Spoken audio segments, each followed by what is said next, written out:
मो ना सुमित्रा रथ निखिल ओडिशा मध्याह्न भोजन राज्य पाचक पाचिका महासंघर मो उपसभानेत्री अच्छी।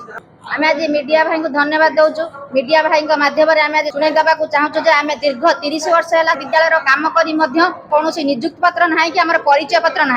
आम सरकार पाखर निवेदन अनुरोध करछु आमको प्रथमे निजुक्ति पत्र परिचय पत्र दिंतु जो 452 टंका नाखे से डिक्लेयर करिसेंती दिन मजूरी हिसाब से दिन मजूरी हिसाब 452 टंका आमको प्रदान करंतु।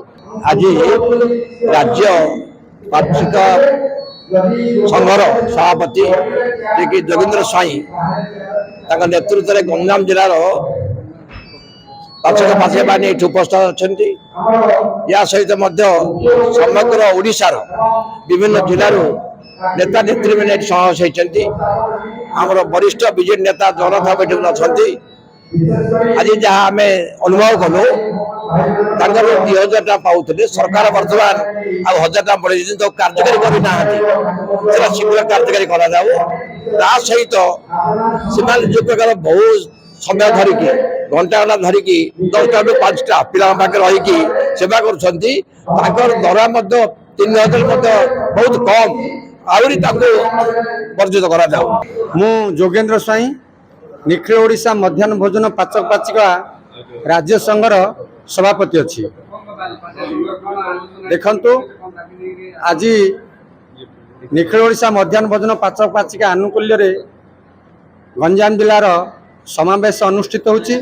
आपण मानकु कहि रखिबा चाहूची जे एमाने होचंती ओडिशार समग्र सरकारी विद्यालय गुड़िकरे दीर्घ 29 वर्ष धरी मध्याह्न भोजन पाचक पाचिका कार्य करि आसुछंती। आपण सुनिले आश्चर्य हेबे आजिका दिन रे सेमानकर पारिश्रमिक 6 घंटा विनिमय रे मात्र 60 टंका घोषणा करचंती। 100 टंका ताकू मध्ये केबे दियाउनी। आ गोटे बड़ गुरुत्वपूर्ण कथा आपण मानक जरिया रे सरकार को अनुरोध करबी समाज को अनुरोध करबी केबे 30 वर्ष खटला पर कार परिचय पत्र न थाए। आपण मानकर एमानकर आज पर्यंत खंडिए परिचय पत्र नहीं नियुक्ति पत्र मध्य नहीं।